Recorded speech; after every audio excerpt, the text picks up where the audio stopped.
son maximum. Je te remercie Oh là d'être là. resté et du coup, après, Avec grand plaisir. je peux prendre le relais. Merci beaucoup d'avoir été là et d'avoir cast avec moi. Mais avec grand plaisir, ça me manquait un peu de cast et ça m'a fait. Et bah, ça m'a fait plaisir de détilté. cast avec. Ça m'a détilté. Bah, tant mieux. Et ben écoutez, des bisous le chat. Des bisous. Des bisous Sakama. Des bisous. Et fais des bisous à Heather de ma part aussi. Merci.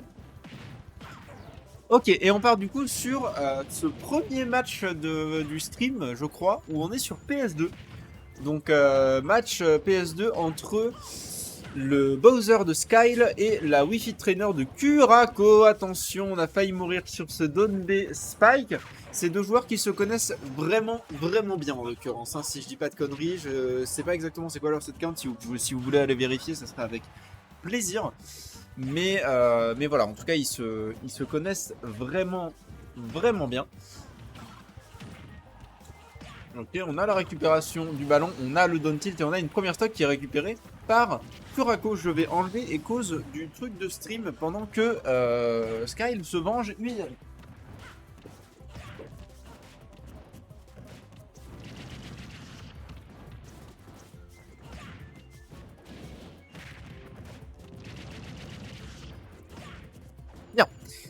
Alors.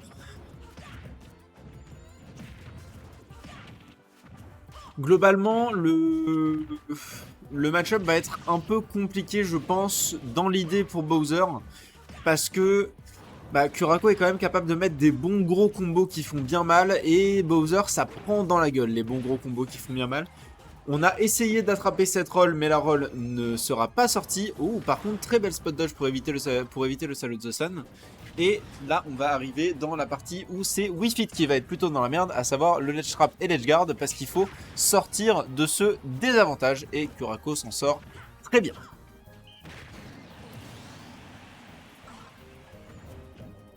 Et on a encore un deep breathing qui passe. Je rappelle, hein, le deep breathing, c'est un buff que Wii Fit peut se mettre où elle tape plus fort, où elle pèse plus lourd et où elle va plus vite. Et qui dure, je crois, 8 secondes.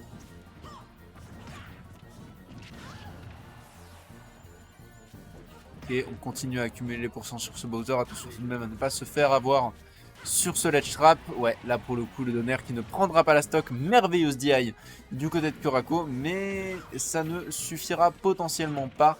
On a Sour Spot, et on a le donner et magnifique stock. Et très belle première game par Kurako qui a l'élégance et la sympathie de mettre les scores. Merci Kurako pour les travaux. Set count 27-14 pour Kurako. Ouais, ils se connaissent. Globalement, ils se connaissent à peu près.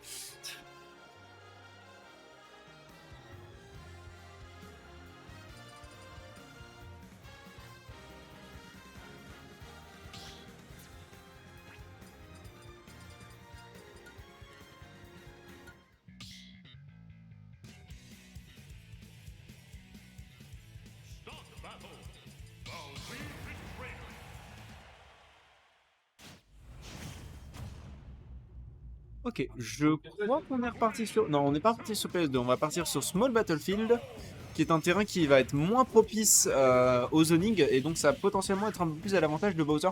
Je rappelle que Bowser, mine de rien, a une vitesse au sol absolument saisissante, hallucinante. Le bousin va beaucoup trop vite pour son poids, mais vraiment au sol, il court correctement vite. Genre, c'est assez impressionnant. Et là, en l'occurrence, il aura encore moins de distance à parcourir pour atteindre la Wi-Fi de Kurako, qui arrive enfin à trouver quelques pourcents après avoir pris 84 dans le pif. Là, on n'a que 24% sur le Bowser, c'est vraiment pas suffisant. 47% par contre, parce que le side B, on le rappelle, met des dégâts absolument incommensurables.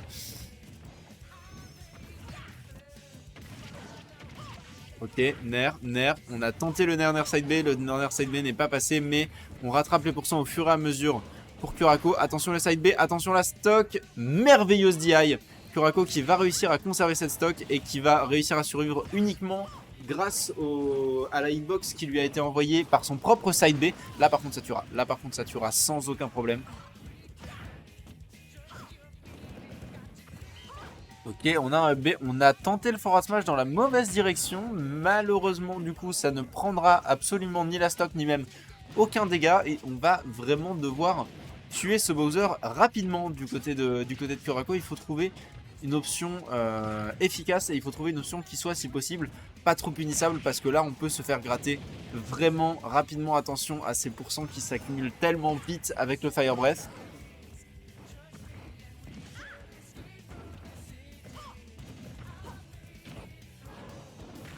Ok, on s'échange les coups, hein. On est pratiquement sur le tout partout entre les deux. Attention tout de même à ne pas se faire ledge trap du côté de Skyle. Skyle qui va se faire ledge trap et qui va perdre cette stock, mais qui a 60% d'avance et qui peut continuer à les accumuler s'il joue bien ses cartes. Notamment, je le rappelle, avec du coup voilà le Fire Breathing qui va mettre des bons gros dégâts et qui va forcer Kurako à rester sur ce petit côté de ledge. On va concéder le contrôle du terrain. C'est un peu dommage, mais en même temps, je peux comprendre parce que bah il faut quand même bien les éviter, les hitbox de cette Wii Fit. Up tilt, up tilt, up tilt, upper, side B, et on est revenu à even. Mais on va prendre ce up smash, le up smash qui va immédiatement l'envoyer vers la blast zone du haut et qui va installer un avantage très confortable pour Skyle. J'ai rien dit, il a pris 2 gros pieds dans la gueule et c'est de nouveau even sur cette dernière stock. Il a mis 90%, mais si vite, mais les dégâts de Wii Fit Trainer, quel putain de cauchemar. Oh mon dieu, mais les dégâts de ce perso, mais les dégâts de ton perso de cinglé, mon dieu.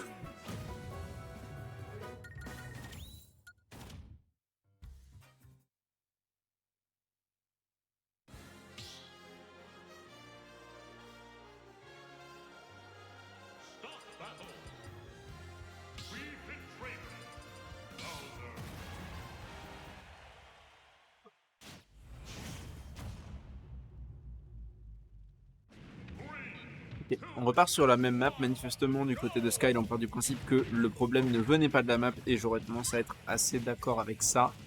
Le problème venait vraiment de cette difficulté qu'on avait à esquiver les gros combos vraiment destructeurs de Kurako. Je rappelle la dernière stock qui s'est évaporée vraiment en quelques secondes, elle n'existait plus.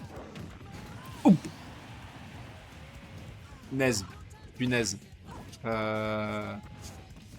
Ouais, d'accord. Gros forward smash qui va récupérer Kurako qui attendait juste de se le prendre, hein, on va pas se mentir, et qui du coup a perdu cette première stock et qui se venge avec un forward smash de son propre fût. Mais celui-là ne prendra pas de stock et on va continuer à travailler avec le deep breathing pour essayer de dégager ce Bowser du terrain une bonne fois pour toutes. Ok, le upper qui va remettre à even malgré cette stock tellement early qui a été prise il y a 30 secondes. C'est dommage pour Skyle, il aurait pu vraiment plus gratter que ça et je pense que ça l'aurait bien arrangé de pouvoir mettre plus de dégâts que ce qu'il a pu en mettre là sur les dernières secondes. Kurako qui, dès qu'il trouve un hit, met un nombre de dégâts mais colossal. Ok, attention, un back air, potentiellement un autre back air, potentiellement un forward air, potentiellement même un down tilt ou éventuellement un forward tilt aurait pu faire la bagatelle. On doit maintenir cette Wii Fit en désa, il faut pas la laisser continuer à récupérer le centre du terrain. À chaque fois, j'ai l'impression que vraiment Skyle n'a pas beaucoup d'options pour maintenir cette Wii Fit en désavantage. Et c'est très dommage parce que c'est ce qui lui manque là, une bonne manière de maintenir cette Wii Fit en désavantage. C'est exactement ce qu'il lui faudrait. Ok, ouais, pour le coup, on a été un peu trop greedy du côté de Kurako. On va prendre ce donner. Et on va pas prendre cette stock quand même, hein, ça reste Bowser.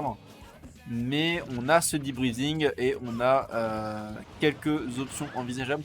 Voilà, là pour le coup ça commence à être des bons pourcents. Ça commence à être des bons pourcents que Skyle met sur Kurako. Ça commence à être une bonne avance qu'il est en train de prendre. Ok, le up B qui va ramener Kurako à 65%. Skyle qui n'a pas encore dit son dernier mot, qui veut encore sa place dans la suite du Winner's Bracket et qui a bien l'intention d'aller la chercher. Et pour ça, il faut prendre cette stock. Voilà, le Spike qui va récupérer cette première game pour Skyle.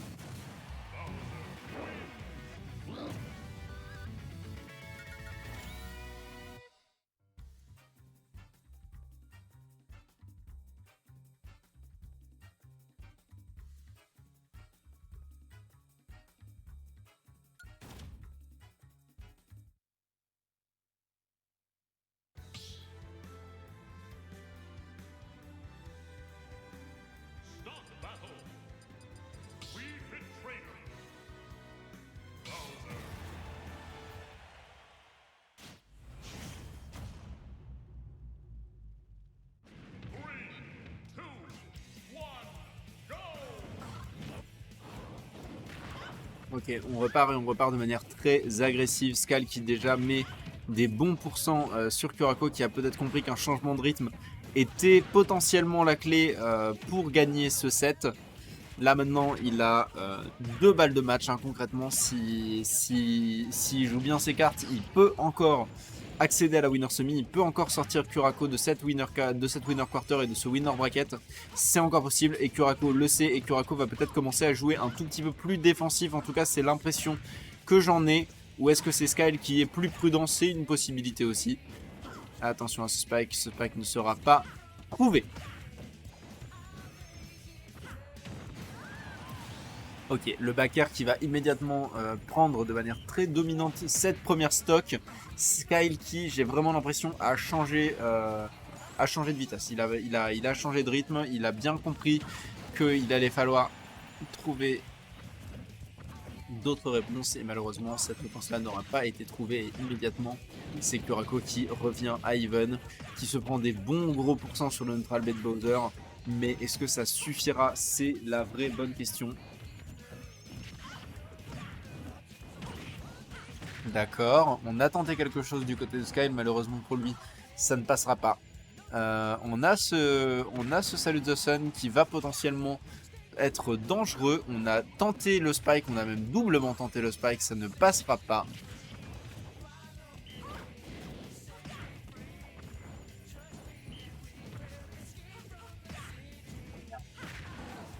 Ok, le forward air. Et oh, le neutral B qui va récupérer cette stock, qui va du coup mettre Skyle dans une position de potentiel dernière stock du set, aussitôt que ça.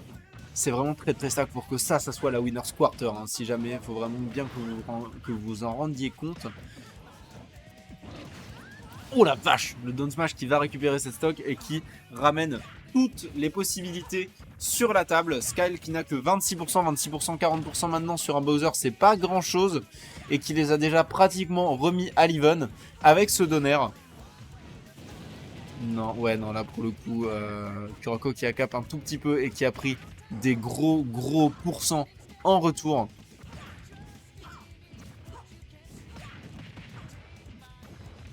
Ok, on n'a pas eu ce nerf forward air, on n'a pas eu ce nerf grand chose, on a juste eu le nerf et ça a mis quelques dégâts, mais ça ne suffira pas. Qu'est-ce que tu fais? Qu'est-ce que tu fais? Ok, bon d'accord.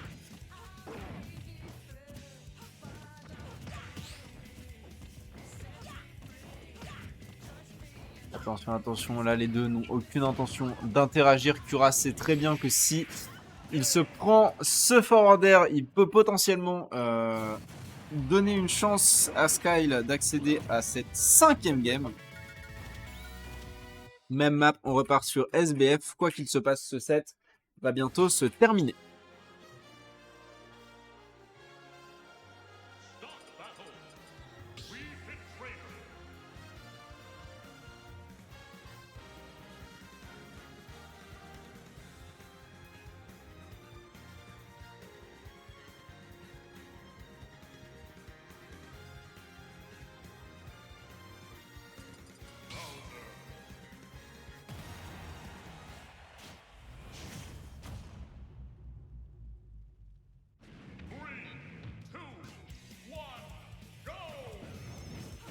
Ok, on reste sur Small Battlefield, on n'aura eu qu'une seule game de PS2 de tout le set. Et immédiatement, les dégâts commencent à pleuvoir des deux côtés. C'est globalement très even avec un petit avantage pour Kurako pour le moment, mais ça ne saurait durer, hein. On l'a vu au cours de ce set. Les dégâts peuvent pleuvoir de tous les côtés, comme je l'ai dit. Ok, on a tenté ce spike, on ne l'aura pas eu.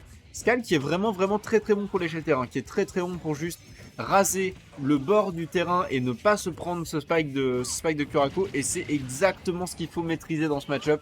Il le sait très bien, comme dit, on a regardé le set count précédemment, c'est 27-14 pour Kurako. Alors d'accord, c'est à l'avantage de Kurako, mais c'est quand même 14 victoires en bracket pour Skyle. Skyle sait ce qu'il fait et il sait surtout ce qu'il ne faut pas faire. Et il évite les erreurs les plus évidentes. Et il s'en sort très bien pour ça. Et on voit une certaine patience du côté de Skyle qui va prendre cette première stock avec ce side B. Et qui maintenant n'a plus aucune raison d'approcher. Il va falloir continuer à gratter un maximum 2% et il faut surtout pas perdre cette première stock. Et on va mettre quelques dégâts avec le up B, on va mettre quelques dégâts avec la up throw. On a une tentative de forward air, on a une tentative de forward tilt. Attention pour le coup, ce up B qui lui aura été un peu piffé et qui aura été puni. On a eu un air qui malheureusement n'a mené à rien, mais vraiment les dégâts continuent à s'accumuler. Skyle qui a bien compris où était... Oula, j'allais dire où était sa win condition. Juste au moment où il a failli se prendre un spike des familles, il va se prendre ce Salute the Sun et il ne va pas en mourir. Bowser, c'est énorme, c'est un des plus gros poids lourds de ce jeu vidéo. Encore une fois, on ne mourra pas, on est à 182%. Et on a une Wii Fit avec un deep breathing et il attend la fin du deep breathing, il est en train de le wait out et il a parfaitement raison.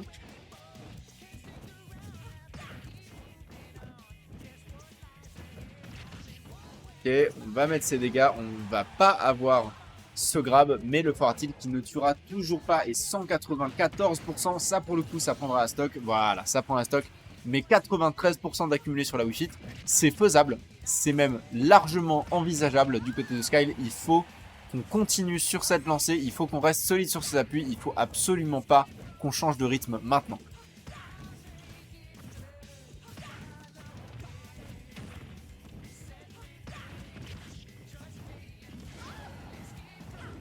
On a un up tilt, on a une tentative de forward air, on a au moins une tentative de ledge trap. Malheureusement, cette tentative de ledge trap ne passera pas. Ok, quelques petits combos, quelques petits pourcents.